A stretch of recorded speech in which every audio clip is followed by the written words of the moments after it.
കൊൽക്കത്തയിൽ യുവ ഡോക്ടറുടെ ബലാത്സംഗ കൊലയിൽ പ്രതിഷേധം അടിച്ചമർത്താൻ ബംഗാൾ സർക്കാരിന്റെ നീക്കം. ആർജിക്കർ മെഡിക്കൽ കോളേജ് പരിസരത്ത് ഒരാഴ്ചത്തേക്ക് നിരോധനാജ്ഞ പ്രഖ്യാപിച്ചിരിക്കുകയാണ്. ആശുപത്രിക്ക് സമീപത്ത് സമരങ്ങൾ പാടില്ല എന്നാണ് കൊൽക്കത്ത പോലീസിന്റെ നിർദ്ദേശം. ഓരോ 2 മണിക്കൂറിലും റിപ്പോർട്ട് നൽകണമെന്ന് ആഭ്യന്തര മന്ത്രാലയം അറിയിച്ചു. ആശുപത്രി ആക്രമിച്ച് 2 തൃണമൂൽ പ്രവർത്തകരടക്കം 30 പേർ അറസ്റ്റിലായിട്ടുണ്ട്. അതേസമയം തെറ്റായ വിവരങ്ങൾ പ്രചരിപ്പിച്ചതിന് BJP നേതാവിനും 2 ഡോക്ടർമാർക്കും പോലീസ് നോട്ടീസ് അയച്ചിരിക്കുകയാണ്. വനിതാ ഡോക്ടറുടെ കൊലപാതകത്തിൽ മുൻ പ്രിൻസിപ്പലിന്റെ മൊഴികളിൽ വൈരുദ്ധ്യമുള്ളതിനാൽ CBI വീണ്ടും ചോദ്യം ചെയ്യുന്നു. ആദിൽ പാലോട് വിശദാംശങ്ങളുമായി. ആദിൽ, പല വിവരങ്ങളായി ഇപ്പോൾ പുറത്തു വരികയാണിപ്പോൾ.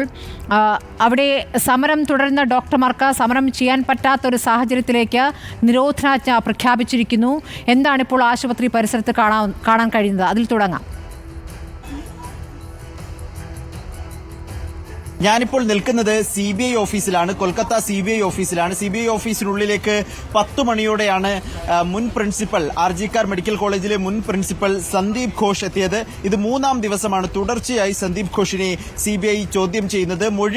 സന്ദീപ് ഘോഷിന്റെ മൊഴികളിൽ വൈരുദ്ധ്യമുണ്ട് എന്ന വിലയിരുത്തലാണ് ഇപ്പോൾ CBI ഉള്ളത്. പ്രത്യേകിച്ച് എങ്ങനെയാണ് ഈ സംഭവം, എപ്പോഴാണ് കൊലപാതകം അറിഞ്ഞത്, ആരെയാണ് വീട്ടുകാരെ അറിയിക്കാൻ ചുമതലപ്പെടുത്തിയത്, എപ്പോൾ എവിടെയായിരുന്നു ആ സമയം സന്ദീപ് ഘോഷ് ഉണ്ടായിരുന്നത് തുടങ്ങി നിരവധി ചോദ്യങ്ങൾ CBI ഉന്നയിച്ചിരുന്നു. ആ ചോദ്യങ്ങളുടെ മറുപടിയും അവിടെ ഹോസ്പിറ്റലിലെ ജീവനക്കാരുടെയും സഹപാഠികളുടെയും മറുപടിയും പരിശോധിക്കുമ്പോൾ ചില വൈരുദ്ധ്യങ്ങൾ, സങ്കീർണതയുണ്ട് എന്ന വിലയിരുത്തലിൽ CBI സംഘം എത്തിയിരിക്കുന്നു. അതിനുവേണ്ടിയാണ് കൂടുതൽ ചോദ്യം ചെയ്യലിലേക്ക് ഇപ്പോൾ കടക്കുന്നത്. CBI ഓഫീസിനുള്ളിലെ ദൃശ്യങ്ങളാണ് ഇപ്പോൾ റിപ്പോർട്ട് TVയിലൂടെ നമ്മൾ കാണിക്കുകയും ചെയ്യുന്നത്. അല്പസമയം മുമ്പ് CBI ഉദ്യോഗസ്ഥർ ആർജിക്കാർ മെഡിക്കൽ കോളേജിലേക്ക് പുറപ്പെട്ടിരുന്നു. അവിടെ കൂടുതൽ പരിശോധനകൾക്കായി അവിടെ എത്തിയതാണ് എന്ന് മനസ്സിലാക്കുകയും ചെയ്യുന്നു. ഇതിനൊപ്പം ഇപ്പോൾ കസ്റ്റഡിയിലുള്ള പ്രതി സഞ്ജയ് റോയ് സിവിക് പോലീസ് വളണ്ടിയറാണ്. സഞ്ജയ് റോയിയുടെ ഒരു മാനസിക പരിശോധന നടത്താനുള്ള ഒരു നീക്കവും CBIയുടെ അന്വേഷണ സംഘത്തിന്റെ ഭാഗത്തു നിന്നുണ്ട്. ഡൽഹിയിൽ നിന്നുള്ള 2 പേർ അതിനായി കൊൽക്കത്തയിൽ ഇന്നലെ തന്നെ എത്തിച്ചേരുകയും ചെയ്തിട്ടുണ്ട്. തുടർ അന്വേഷണം എങ്ങനെ മുന്നോട്ട് കൊണ്ടുപോകും എന്നുള്ളതാണ്. ഇപ്പോഴും സഞ്ജയ് റോയ് എന്ന സിവിക് വോളണ്ടിയറിൽ മാത്രമാണ് ഈ അന്വേഷണം തട്ടി നിൽക്കുന്നത്. കൂടുതൽ പേർ ഉൾപ്പെട്ടിട്ടുണ്ട് എന്ന ആരോപണം ഉണ്ട്. ആ ആരോപണത്തെ സാധൂകരിക്കുന്ന തെളിവുകൾ CBIക്ക് വേണം എന്നുള്ളതുകൊണ്ട് അന്വേഷണം പല വഴിക്ക് പുരോഗമിക്കുന്നു. ഒപ്പം ആർജിക്കർ മെഡിക്കൽ കോളേജിലെ സമരത്തെ അടിച്ചമർത്താനും ഇന്നലെ രാത്രിയൊക്കെ വലിയ സമരം സ്മൃതിയുടെ ചർച്ചയിൽ തന്നെ നമ്മൾ കാണിച്ചതാണ്. വലിയ ആയിരക്കണക്കിന് വനിത ആർജിക്കാർ മെഡിക്കൽ കോളേജിന് മുന്നിൽ തമ്പടിക്കുകയും റോഡ് ഉപരോധിച്ച് സമരം നടത്തുകയും ചെയ്യുന്ന കാഴ്ച. ഈ സമരങ്ങളെ അടിച്ചമർത്തുന്നതിന്റെ ഭാഗമായി 7 ദിവസത്തേക്ക് ആർജിക്കാർ മെഡിക്കൽ കോളേജിന്റെ പരിസരത്ത് നിരോധനാജ്ഞ പ്രഖ്യാപിച്ചിരിക്കുകയാണ്. ഒരുമിച്ച് കൂടാൻ കഴിയില്ല, റാലികളോ ധർണകളോ സമരമോ നടത്താൻ പാടില്ല എന്നതാണ് പോലീസിന്റെ നിർദ്ദേശം.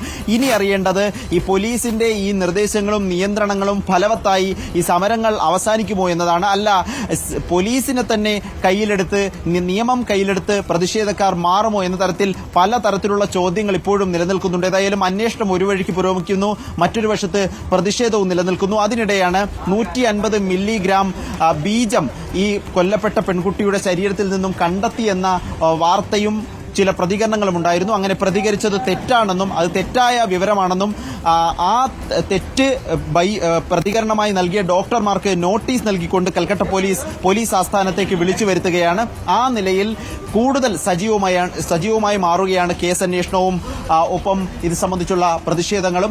30 പേരെയാണ് മെഡിക്കൽ കോളേജ് അതിക്രമിച്ചു കയറി അവിടെയുള്ള വൈദ്യോപകരണങ്ങൾ അടിച്ചു തകർത്ത കേസിൽ ഇപ്പോൾ നിലവിൽ അറസ്റ്റ് ചെയ്തിരിക്കുന്നത്. ഇതിൽ 2 പേർ തൃണമൂൽ കോൺഗ്രസ് പ്രവർത്തകരാണ് എന്നതും പ്രധാനമാണ്. നേരത്തെ തൃണമൂൽ നേതാവ് കൂടിയായ മുഖ്യമന്ത്രി പറഞ്ഞിരുന്നത് ഇത് BJPയുടെയും CPMന്റെയും കൂട്ടുകെട്ടിന്റെ ഫലമായി തെളിവ് നശിപ്പിക്കാനും സമരക്കാരെ അടിച്ചൊതുക്കാനുമാണ് വലിയൊരു ആൾക്കൂട്ടം ആർജിക്കാർ മെഡിക്കൽ കോളേജിലേക്ക് 14-ാം തീയതി വന്നത് എന്നായിരുന്നു. പക്ഷേ അതിനെ നിരാകരിക്കുന്ന ഒരു തെളിവ് കൂടിയാണ്. 2 തൃണമൂൽ കോൺഗ്രസ് പ്രവർത്തകർ കൂടി ഈ സംഘത്തിൽ ഉൾപ്പെട്ടിട്ടുണ്ട്. ഇപ്പോൾ അറസ്റ്റിലായവരിലുണ്ട് എന്ന് പോലീസ് തന്നെ വ്യക്തമാക്കുന്ന സാഹചര്യമാണ്. ഏതായാലും ആ അടിച്ചു തകർത്ത കേസിലെ അന്വേഷണവും പുരോഗമിക്കുന്നുണ്ട്. ഒപ്പം CBIയുടെ അന്വേഷണമാണ് ഇനി നിർണായകം. ഇതിൽ ആരെങ്കിലും ഉൾപ്പെട്ടിട്ടുണ്ടോ എന്ന കാര്യത്തിൽ അടുത്ത മണിക്കൂറുകളിലോ അടുത്ത ദിവസങ്ങളിലോ ഒരു ഉത്തരം നൽകിയേ CBIക്ക് മതിയാകൂ. അതിനുള്ള അടിയന്തര നീക്കങ്ങളിലാണ് ഇപ്പോൾ CBI സംഘം ഉള്ളത്. സ്മൃതി. ശരി, ആദിൽ പാലോടാണ് വിവരങ്ങൾ നൽകിക്കൊണ്ടിരിക്കുന്നത്. ഇപ്പോൾ സഞ്ജയ് റോയിയുടെ സൈക്കോ അനാലിസിസിന് വിധേയനാക്കുമെന്നുള്ള അടക്കമുള്ള വിവരങ്ങൾ വന്നുകൊണ്ടിരിക്കുകയാണ്. ചോദ്യം ചെയ്യൽ വ്യവസ്ഥ തുടരുകയും ചെയ്യുന്നു.